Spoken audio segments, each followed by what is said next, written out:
Serious. What new jobs, industries can we create to work from home and keep the economy stimulated during these difficult times? My pharmacy just hired 10 out-of-work in my opinion drivers to deliver prescriptions. Please say they use the limos. Urban technologies that would make growing and cultivating food easier even in small spaces and city. The Martian style. This has a lot of promise. Hydroponic gardening in old industrial buildings has been pioneered for a couple of decades now. The equipment doesn't have to be hugely expensive. We could definitely expand this industry a lot. Fresh local vegetables in every neighborhood. No need to fly them in from Mexico or Chile or California. And we have a lot of expertise, considering the size of the wheat-growing subreddits. Specifically, have you heard of food computers? It's a project originally out of MIT. I've made them. You can substitute materials and skip fancy things like the camera to bring price down.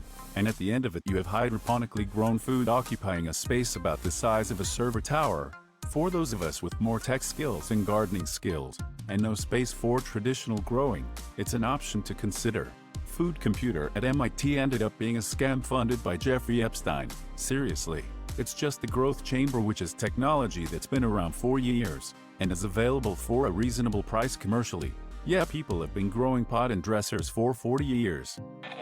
I think there's opportunities for people to tutor people's kids remotely since the schools are shut. Kids can learn remotely, but are missing that person who can help when they get stuck. I think, someone correct me if I'm wrong, there's an opportunity for someone that can make a company that finds knowledgeable people, vets them and makes them available for students when needed.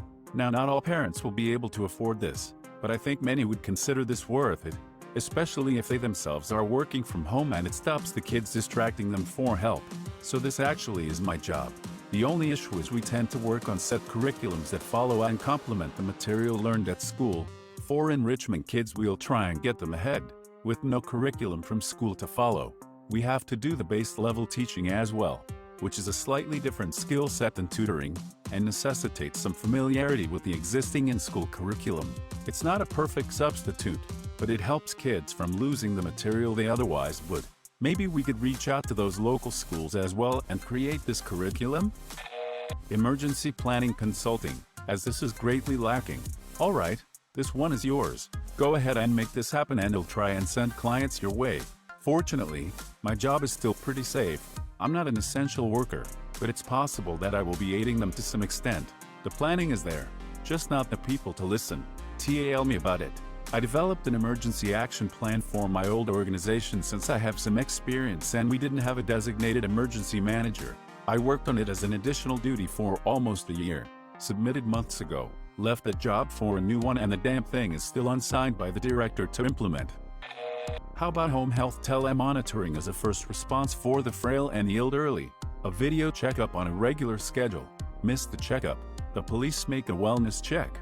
If the caretaker, probably a CNA, here's something in the video checkup, the patient would be encouraged to seek further attention. A few simple tools could be present in the home to allow the patient or a caretaker to do simple measurements like blood pressure, blood sugar and heart rate. Diabetics who stop monitoring or don't log in their blood sugar on cue would also get a wellness check. In this way, people are less likely to slip through the cracks in an emergency. This is a good idea, but medical compliance is not an easy thing to ingrain into people's brain. I've literally told people, you will die if you don't do this, and they still shrug it off. Police would be overwhelmed with wellness checks if mandatory monitoring, for lack of better name, became a thing. They in turn would pass the buck off to EMS, an already overwhelmed industry, and just create more backup in hospitals when Granny decides a trip to the hospital would be nice even though not warranted. EMS can't say no. Telemedicine would be a much better option for those that want it. Sending an EMT, paramedic with an iPad to PDS homes to FaceTime an RN, NP, or MD could potentially get wonderful results. You keep people healthy and checked on, but also out of hospitals. I'd imagine death isn't the strongest motivator for some of the elderly. I'm not even talking elderly. They are much better at compliance, albeit much more forgetful. Younger people are the absolute worst. But yeah, you're right though. We're in this whole mess because we can't even get people to wash their hands. Going to need a lot more therapists, counselors, and mental health workers. I work in mental health and I can tell you that transportation is a huge problem for a lot of people getting to their therapy appointments already. So online services could seriously expand the services to people who may otherwise not use them. Unfortunately, mental health is seen as a luxury, not a necessity. When jobs are cut and people have to pay out of pocket, there will likely be a reduction in sessions. I work for a program that is specifically designed to connect people to mental health services, and let me tell you that, at least where I live, there are appropriate services for everyone. Even people who don't have insurance can get services.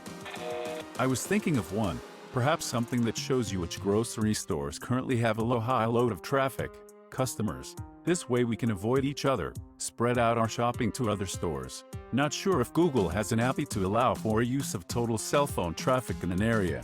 Google does actually do this where I live. UK, North. You can search for a business and it will show you a graph of how busy it usually gets at various times of the day, then compares that to how busy it actually is at that point. It's really useful.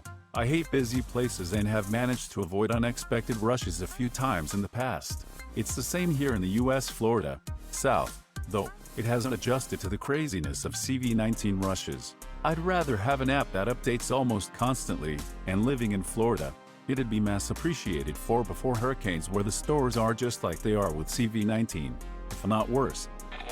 Natural resource professional here.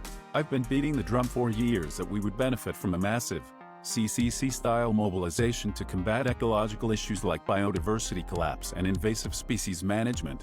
Totally spitballing here, but you could train people online to identify and treat invasive species, then give them the tools to go out and do the actual labor.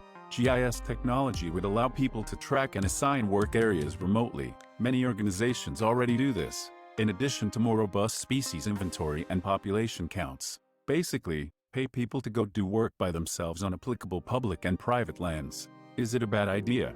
Maybe. Am I day drinking? Sure. Who isn't? Getting paid to do solitary, honorable work in nature sounds like a treat.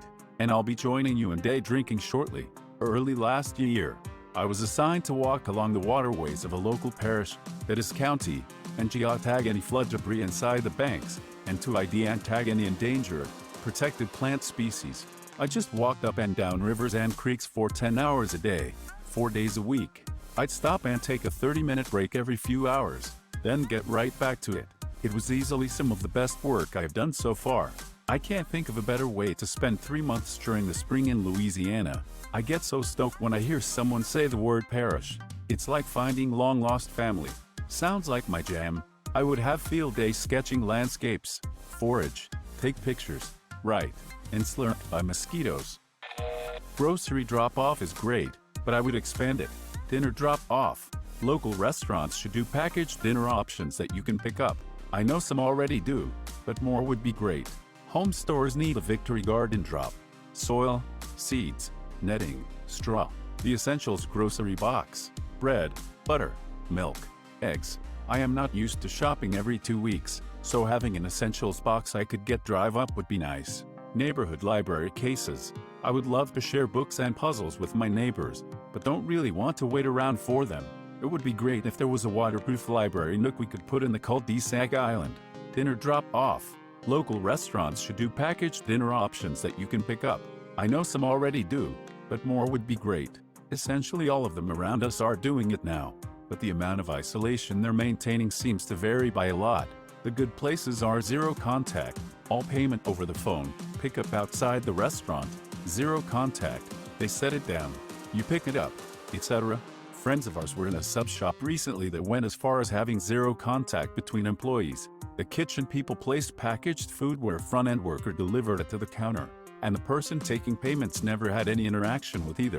Some are a lot less careful, though, basically having people come in to get the takeout, or mixing takeout and delivery. Some of them are being a lot.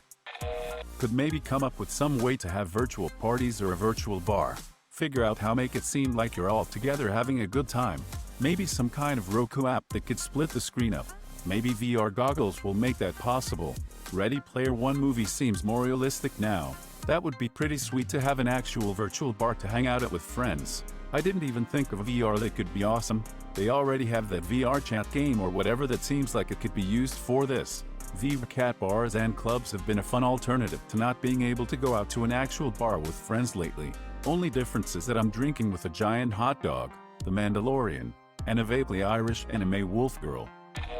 where zoning allows, raise chickens, not roosters, and sell fresh eggs to your neighbors, friends, and others that respond to ads. A neighbor started raising hens about 2 years ago and is doing a lively business distributing fresh eggs locally.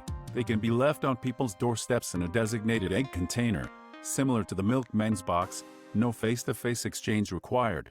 I like the idea a lot, but before starting this, you have to check local and state regulations as well as FDA requirements to produce and sell any food. Licenses and inspections may apply. Don't sell give with tip, highly recommended. Maybe, but I know someone who donated 100s of eggs to a church to be sold as a fundraiser, and as today I learned that got threatened with a hefty fine.